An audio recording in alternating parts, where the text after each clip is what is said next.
A última testemunha do silêncio. Eu sempre acreditei que o silêncio era apenas ausência de som. Naquela semana, aprendi que o silêncio é uma criatura viva, cheia de dentes, que se instala na alma e devora tudo que encontra pela frente. O apartamento onde vivíamos, eu, meus pais e meu irmão, sempre fora cheio de risadas, música baixa, cheiro de café e discussões bobas sobre futebol e política. Mas, desde o desaparecimento de Paulo, tudo se tornará um deserto. Minha mãe, antes expansiva, agora caminhava pela casa como um fantasma. Meu pai permanecia horas sentado à mesa da cozinha, encarando a porta que Paulo havia atravessado 3 dias antes, como se tentasse reconstruir, cena por cena, o momento exato em que tudo começou a desmoronar. A polícia falava em período de espera. A imprensa não tinha interesse. E eu carregava uma culpa que não conseguia admitir. Paulo havia me ligado na noite anterior ao desaparecimento. E eu ignorei. Na madrugada do 4º dia, às 03h17, o telefone fixo tocou. Meu pai atendeu. A voz era grave, arrastada. Vocês querem o Paulo de volta? O mundo congelou. Antes que pudéssemos perguntar algo, a voz completou. Se quiserem vê-lo vivo, parem de procurar. E desligou. Aquela frase perfurou o silêncio como um tiro no escuro. Paulo havia me pedido ajuda na noite anterior ao sumiço. Queria me encontrar na universidade para me mostrar algo urgente. Eu, cansado, disse que falariam no dia seguinte. Esse dia nunca chegou. Com a ligação do sequestrador, a culpa se tornou insuportável. Voltei ao campus. O vigia me contou. Seu irmão saiu com um homem num carro preto. Ele entrou sozinho. Paulo detestava entrar em carros de desconhecidos. Algo estava muito errado. As imagens das câmeras mostravam Paulo olhando para trás, como se temesse ser visto. À noite, um envelope apareceu na porta de casa. Dentro, um pendrive e uma frase. Não procure a verdade sozinho. No vídeo, Paulo aparecia num galpão, assustado. Elias, se você achar isso, não venha atrás de mim. Não é o que você pensa. Uma sombra humana surgiu atrás dele. A gravação cortou. Meu coração disparou. Localizei o galpão pela imagem do vídeo. Lá dentro, sinais recentes de movimentação. E no chão, a pulseira de couro que Paulo usava desde criança. Ao sair, um homem de casaco preto me observava. Para enquanto ainda dá tempo, Elias, disse ele. E desapareceu. Minha mãe me chamou. Chorando, confessou. O Paulo viu algo no abrigo onde trabalhava como voluntário. O quê? Um policial vendendo drogas lá dentro. E desde então, vinha sendo ameaçado. Descobri quem era o policial. Sargento Lúcio Moretti. Temido. Acusado de corrupção. Um investigador amigo da família viu o vídeo e empalideceu. Elias, o Moretti não ameaça. Ele elimina. Recebi outro telefonema. Hoje, 22 horas no cais abandonado. Só você. E o Paulo. Se vier com alguém, você vê o corpo dele na água. Eu fui. No cais escuro, havia um carro preto. O porta-malas abriu. Paulo estava lá, vivo, desacordado. Quando toquei, ouvi passos pesados atrás de mim. Moretti surgiu das sombras. Quer saber a verdade sobre seu irmão? E revelou. Paulo não era apenas testemunha. Era cúmplice involuntário. Ajudou, sem perceber, a distribuir medicamentos desviados. Tentou denunciar Moretti, mas foi descoberto. Seu irmão não é quem você pensa, disse o sargento. Moretti apontou a arma, mas Paulo despertou e se jogou contra ele. A arma caiu. Corremos entre contêineres enquanto Moretti nos perseguia. Então, sirenes invadiram o ar. Alguém tinha avisado a polícia. Uma policial conhecida nossa chegou correndo. Elias. Paulo. Venham comigo. Mas, Quando chegamos perto, ela sacou a arma. Me entreguem o pendrive. Ela também fazia parte do esquema. Moretti, tentando fugir, caiu e bateu a cabeça. A policial se distraiu observando. Isso bastou para Paulo pular sobre ela e derrubá-la. A arma caiu na água. Conseguimos imobilizá-la.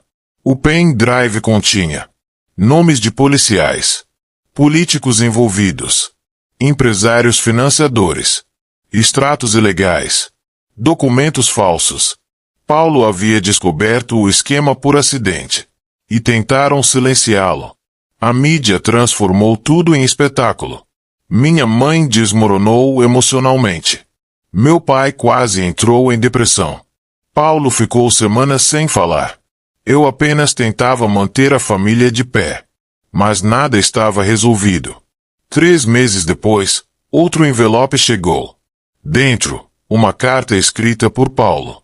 Se você está lendo isso, é porque eu não consegui continuar aqui. Eu tentei consertar tudo, mas não consigo conviver com o que sei. Eu amo vocês. Por favor, me perdoa. Não me procure. Corri ao quarto dele. Estava vazio. Nenhum documento. Nenhuma roupa. Nada. Paulo simplesmente desapareceu. Alguns dizem que está escondido. Outros que assumiu outra identidade. Outros que Moretti sobreviveu e o encontrou. E alguns acreditam que Paulo tirou a própria vida, longe de tudo. Eu continuo sendo a última testemunha do silêncio que meu irmão deixou para trás.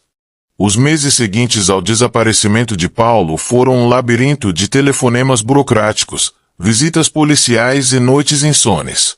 Mamãe entrará num estado quase permanente de apatia, enquanto papai se agarrava a qualquer fragmento de esperança, por menor que fosse. Eu, por minha vez, mergulhei no trabalho para não enlouquecer. Mas nada conseguia apagar a sensação de que Paulo ainda estava vivo e observando tudo de algum lugar. Até que, numa sexta-feira chuvosa, ao chegar em casa, encontrei a porta entreaberta. O coração quase saiu pela boca. Entrei devagar, com o celular na mão.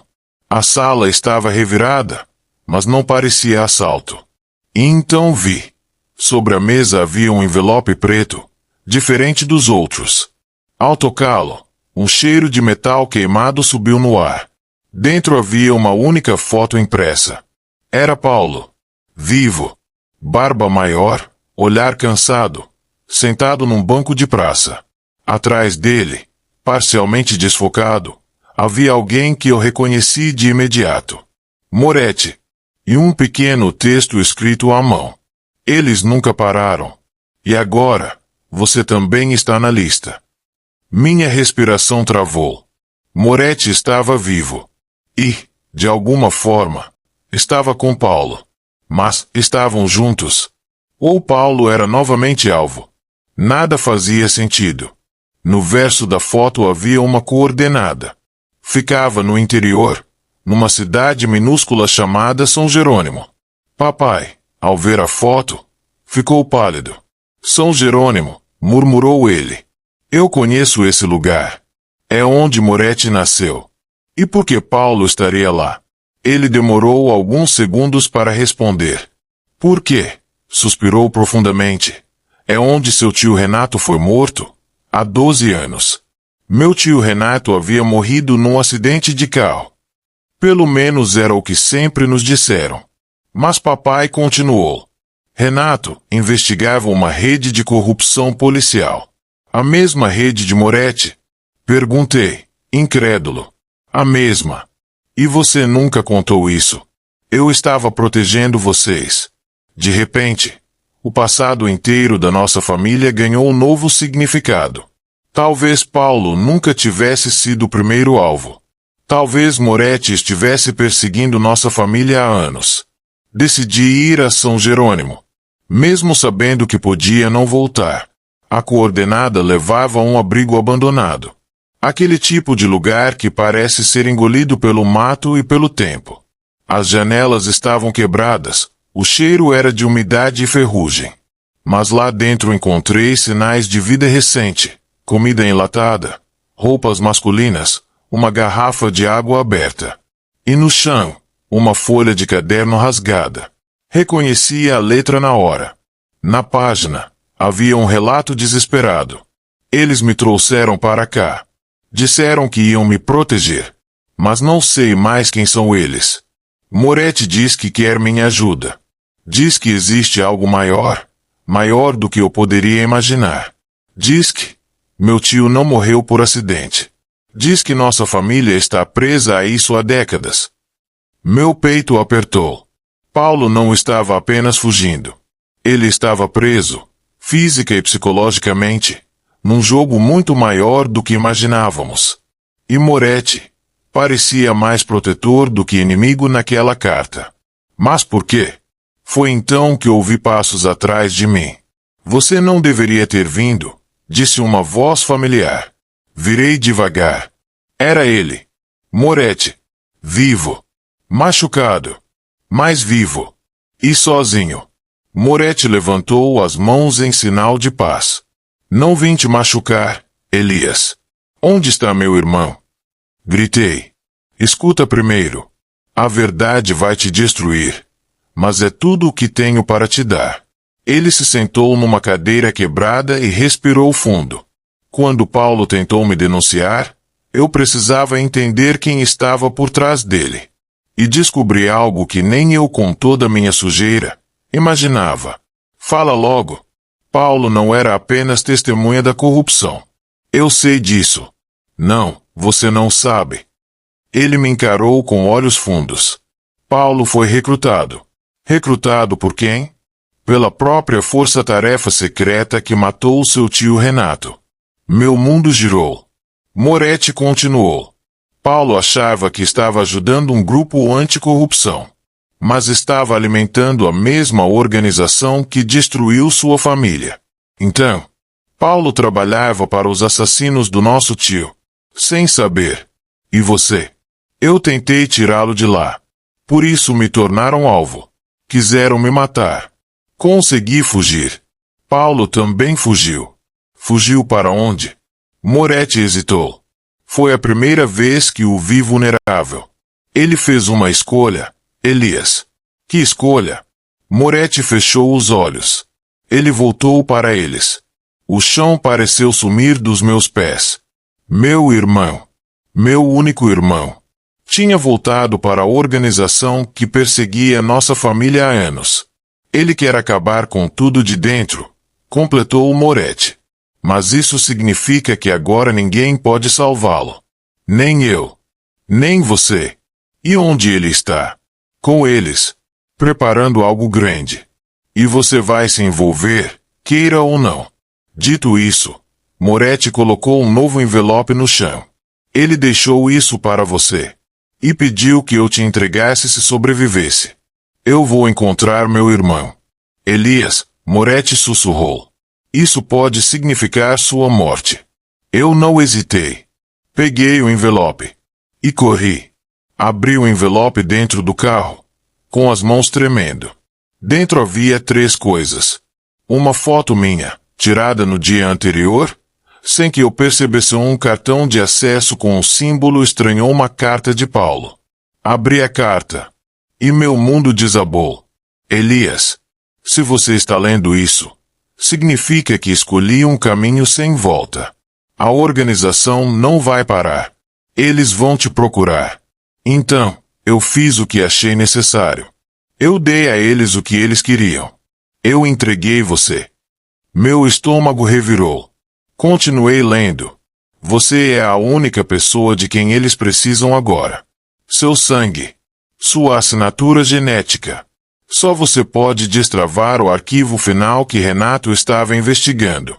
É por isso que Moretti tentou te manter longe. É por isso que eu fugi. Tudo isso sempre foi sobre você. Não sobre mim. Eu sinto muito. Do fundo do meu coração. Mas eu não tive escolha. Eles vêm aí. Corre.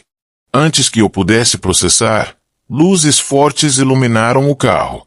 Várias vans pretas cercaram a rua. Homens armados saíram, com a mesma marca do cartão que estava na minha mão. A carta de Paulo terminava assim: quando nos virmos de novo, talvez eu não seja mais quem você conheceu, mas você sempre será meu irmão. Perdoa o que estou prestes a fazer.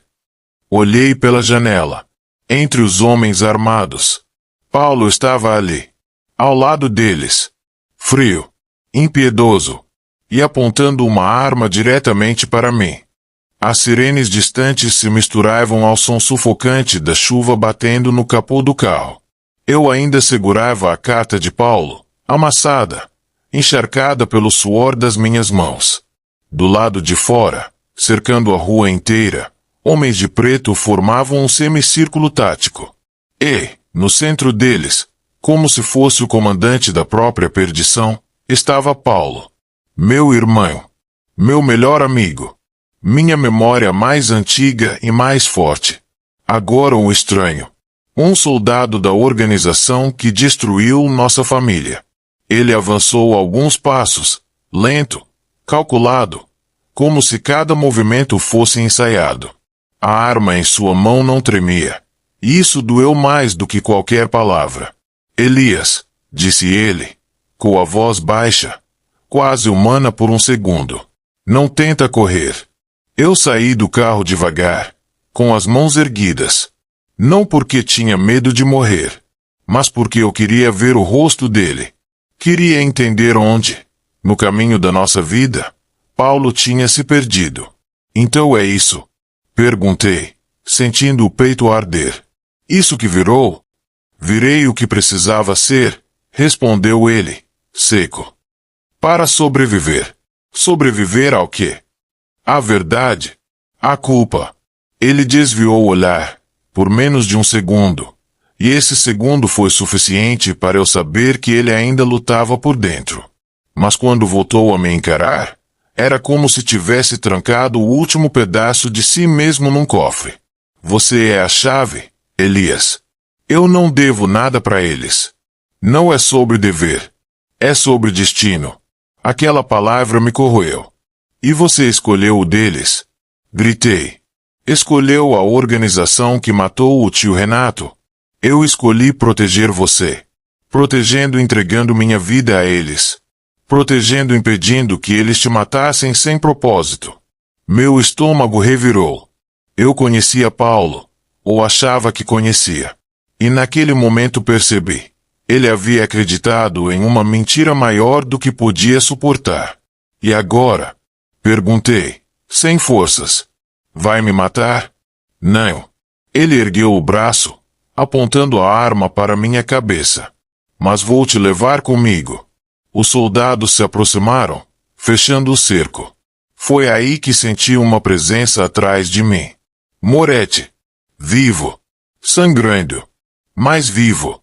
Solta a arma, Paulo, disse Moretti, com voz firme. Ele não é seu inimigo. Você ainda não entendeu, Moretti? Respondeu Paulo. Você nunca entendeu. Eu entendi desde o começo. Moretti apontou sua arma também. Você só está com medo. Paulo riu. Um riso curto. Sem alegria. Sem alma. Eu não tenho mais medo de nada. Foi então que tudo aconteceu ao mesmo tempo. Relâmpagos iluminaram a rua. Os soldados se moveram.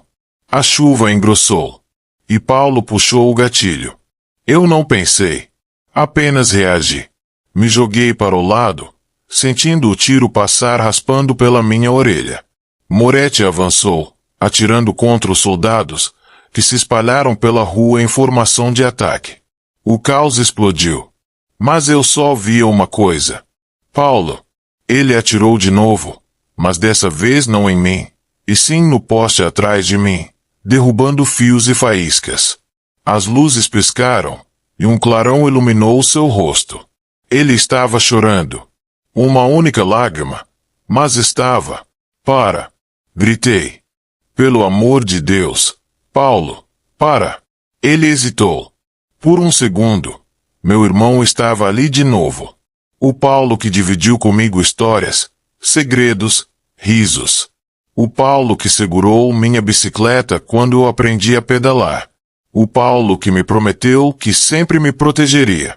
Esse Paulo apareceu no olhar dele. E desapareceu logo em seguida. Me perdoa, Elias, disse ele, com a voz quebrando pela primeira vez. Eu não posso sair. Então eu entro, respondi. Mas não sem você. Ele engoliu seco, confuso. Essa hesitação abriu a única brecha que Moretti precisava. Moretti desceu a arma levemente e disse: Elias, pergunta para ele o que realmente aconteceu naquela noite. Que noite? Virei para Paulo. Paulo fechou os olhos. Os soldados pararam. A rua silenciosa. O mundo inteiro preso na respiração dele. A noite em que o tio Renato morreu, respondi. Ele abriu os olhos de novo. E era Paulo. Completamente Paulo. Eu estava lá, confessou. Meu corpo travou. O quê? Eu era criança. Mas eu estava no carro. Eles me usaram como escudo emocional para convencer o tio a entregar os arquivos. Ele não entregou. Paulo engoliu o choro. Eles mataram o tio. E me deixaram vivo de propósito. Por quê? Por quê? Ele pausou. Porque desde aquela noite, eles sabiam que algum dia precisariam de mim. E de mim, completei. Ele assentiu. A chuva caiu mais forte. Moretti abaixou definitivamente a arma. Paulo, vem com a gente, pedi, sentindo a voz falhar. A gente acaba com isso juntos. Não dá mais tempo. Dá sim. Elias. Ele respirou fundo. Eles colocaram uma ordem. Se eu fugir, eles te matam. Se você fugir, eles me matam. Então vamos os dois. Não é assim. E então eu vi. Vi o brilho metálico preso sob o casaco dele. Um detonador. Paulo, sussurrei. O que você fez? Ele sorriu. Um sorriso triste. Cansado. O que era preciso. Moretti arregalou os olhos. Ele está armado com explosivos. Elias, recua. Mas eu não recuei. Paulo olhou para mim como quem olha para um espelho quebrado. Eles não podem nos controlar se eu tirar o tabuleiro inteiro do jogo. Não faz isso. Gritei. A gente encontra outra saída. Você sempre foi minha outra saída. Ele respirou fundo. Então, apertou o botão. Mas nada explodiu. Nada aconteceu. Os soldados se entreolharam, confusos. Paulo começou a rir. Rir como alguém que acabou de enganar o próprio diabo. Ele jogou o detonador no chão. E o pisou. Eles acham que me controlam, disse, aproximando-se de mim. Mas eu expirei o prazo deles ontem. O quê? Perguntei, com o coração descompassado. Ele abriu o casaco. Não havia explosivo nenhum. Eu só precisava que eles acreditassem, disse, olhando nos meus olhos, para te trazer até aqui. Trazer, para quê?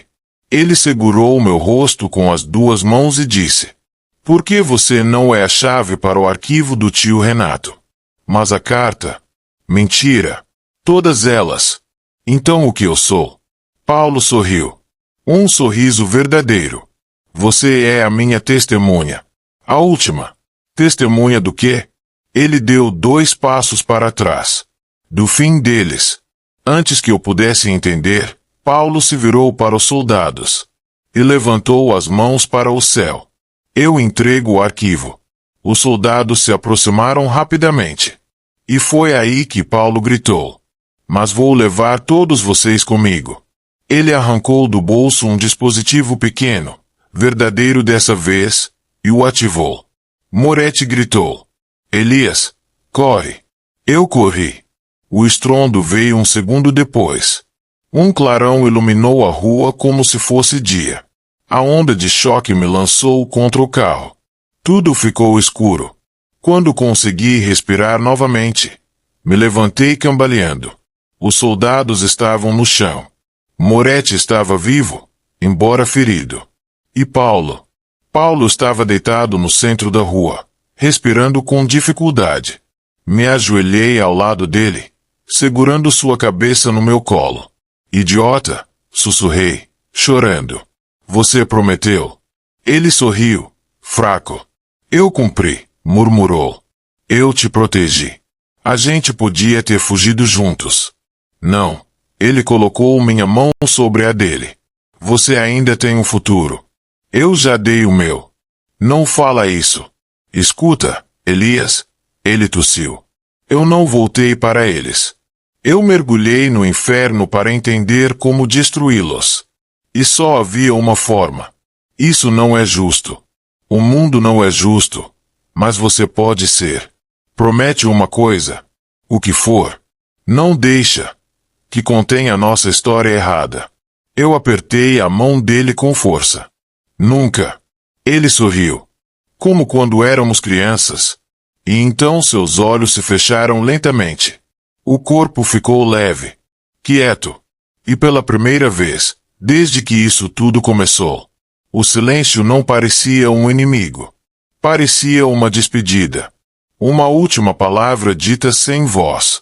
A brisa da manhã parecia mais leve do que qualquer outra que eu lembrasse. Talvez porque, com o tempo, o ar se torna menos um peso e mais um lembrete. Ou talvez porque, dali, do alto do mirante onde eu estava, a cidade parecia tão pequena, tão diferente do monstro que dominou a minha juventude. 10 anos se passaram desde a explosão. 10 anos desde que Paulo tombou nos meus braços. 10 anos desde que o silêncio dele se tornou o som que guiaria o resto da minha vida. Muito mudou. E muito permaneceu igual. Depois daquele dia, a cidade foi tomada pelo caos. A explosão expôs membros da organização, que há anos agiam dentro das instituições. A imprensa pressionou. A justiça correu atrás. E, enfim, pela primeira vez, nomes começaram a aparecer. O nome do tio Renato foi limpo. O meu nome foi questionado, até Moretti entregar todas as provas. E o nome de Paulo? Esse ninguém conseguiu entender. Chamaram-no de traidor, de infiltrado, de rebelde, de mártir. Mas ninguém sabia quem ele realmente foi. Ninguém, exceto eu. E esse conhecimento foi a minha cruz. Durante anos, vivi entre tribunais, depoimentos, análises e perseguições políticas silenciosas. Nada nunca é realmente limpo quando se joga contra monstros tão antigos. Mas, aos poucos, construí minha própria vida. Hoje sou professor universitário. Ensino criminologia e ética pública. Falo com jovens que ainda acreditam que podem consertar o mundo. Às vezes, invejo essa esperança. Outras vezes, me alimento dela. Moro sozinho, numa casa simples, afastada da cidade. E, de vez em quando a noite fica pesada, ainda acordo ouvindo a voz do meu irmão gritando meu nome. Mas já não dói como antes. Agora arde de outra forma. Há 2 anos, recebi uma carta sem remetente. Dentro dela, havia uma chave pequena e enferrujada, acompanhada de uma frase. Está na hora. Passei meses ignorando. Mas, no fundo, eu sabia para que servia. E hoje, 10 anos depois, finalmente vim ao lugar que evitei por uma década. O depósito lacrado do tio Renato. Moretti disse, anos atrás, que aquele depósito guardava a última peça do quebra-cabeça. Mas eu nunca quis ver. Agora, não tenho mais escolha. A chave encaixa. A porta abre, rangendo como se estivesse acordando de um coma. O cheiro de papel velho e ferrugem invade meu nariz. E ali, coberta por poeira, está a caixa. A caixa que todos temiam. A caixa pela qual homens morreram. A caixa que tirou minha infância. Pego-a com cuidado e a abro. Dentro, há apenas um envelope. E, no envelope, uma foto. Eu e Paulo, crianças, sorrindo, cobertos de lama, na casa da avó. Atrás da foto, uma frase escrita com a letra firme do tio Renato. Protejam um ao outro. Sempre. Senti o impacto como um soco. Mas havia mais. Debaixo da foto, Encontrei uma gravação em um pendrive antigo. Coloquei o fone, respirei fundo e apertei play. A voz era de Paulo. Mais velha. Mais cansada. Gravada um dia antes de sua morte. Elias, se você encontrou isso, então você cumpriu sua parte. Agora só falta cumprir a minha. Não se assuste. Mas o fim da organização não acabou naquele dia. A explosão só derrubou um braço. O resto ainda está aí. E você? Você é a última peça deles. Eles ainda vão te procurar.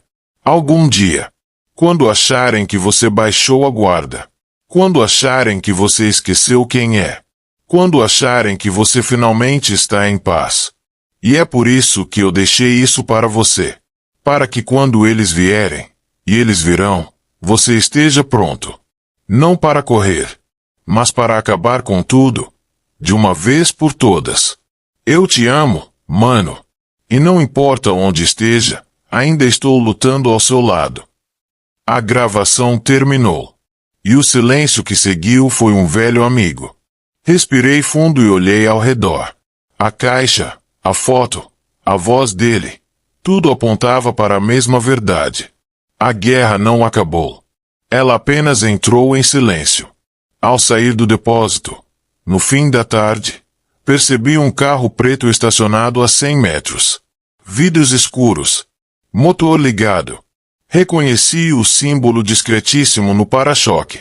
Fazia anos que eu não via aquele emblema. Fazia anos que eu tentava acreditar que nunca mais veria. Mas ali estava ele, como um fantasma materializado. O carro não se mexeu. Eu também não. Por longos segundos, apenas existimos um diante do outro. Até que o vidro traseiro abaixou alguns centímetros. E uma voz jovem, feminina, ecoou. Professor Elias, precisamos conversar. Meu sangue gelou. O destino, ao que parece, nunca esquece. E também nunca perdoa. A porta do carro abriu. E eu entendi. O jogo recomeçou. O carro preto ainda aguardava parado, silencioso, como se segurasse a respiração junto comigo. Mas antes de entrar, antes de enfrentar o que estava por vir, algo dentro de mim, um instinto antigo, mandou que eu voltasse para casa. E foi ali, naquela noite pesada, que descobri a verdade que mudaria tudo o que eu sabia sobre mim, sobre Paulo, sobre quem nós éramos desde o início. Horas depois, sentado à mesa da cozinha, ainda analisava o conteúdo da caixa do tio Renato quando percebi algo que me escapara. Sob o revestimento de madeira, havia um compartimento secreto. Com muito cuidado, consegui abri-lo.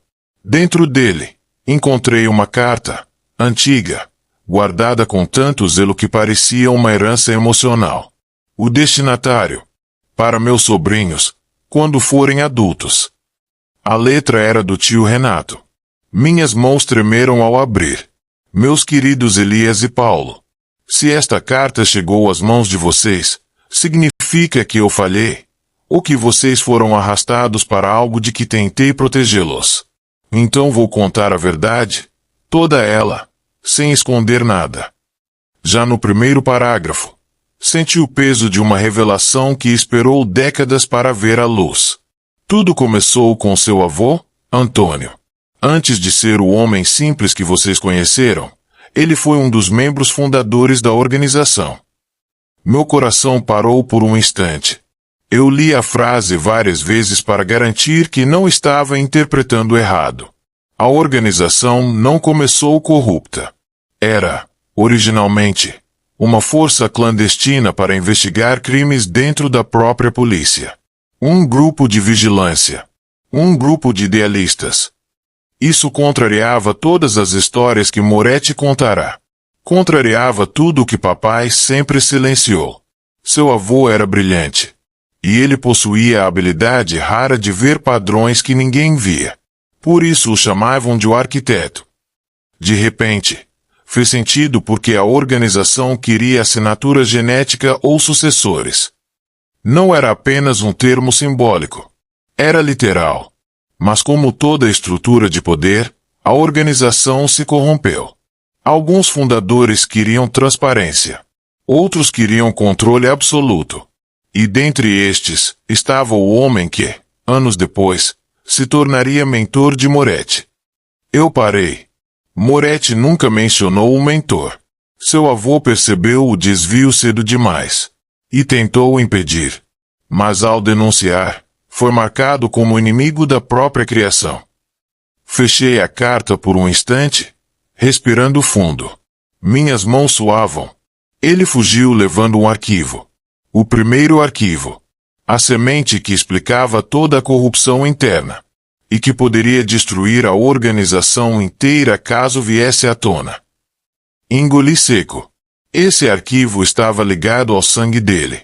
E, por extensão, ao de vocês. Meu estômago se retorceu. Eu era a chave. Paulo era a chave. Não por acaso ou destino, mas por herança. Pulei para o próximo trecho. Quando a organização descobriu que ele tinha filhos, passou a monitorá-los. Seu pai cresceu sendo observado. Porém, quando adulto, recusou-se a participar de qualquer lado. Ele sabia quem era o pai. Sabia o que ele fez. E escolheu viver no silêncio. Eu nunca imaginaria isso de papai. Mas agora, tudo fazia sentido. O olhar sempre preocupado. As mudanças repentinas de cidade quando éramos crianças. O medo exagerado de expor a família. Papai sabia. Sabia desde o início. O erro dele foi acreditar que poderia esconder vocês. Ninguém pode esconder descendentes do arquiteto por muito tempo. Meu corpo inteiro se arrepiou. Continuei lendo. Quando cresci, decidi seguir um caminho diferente do seu pai. Entrei para a polícia. Investigando, descobri tudo o que seu avô deixou para trás. E descobri que vocês, meus sobrinhos, eram os herdeiros involuntários disso tudo.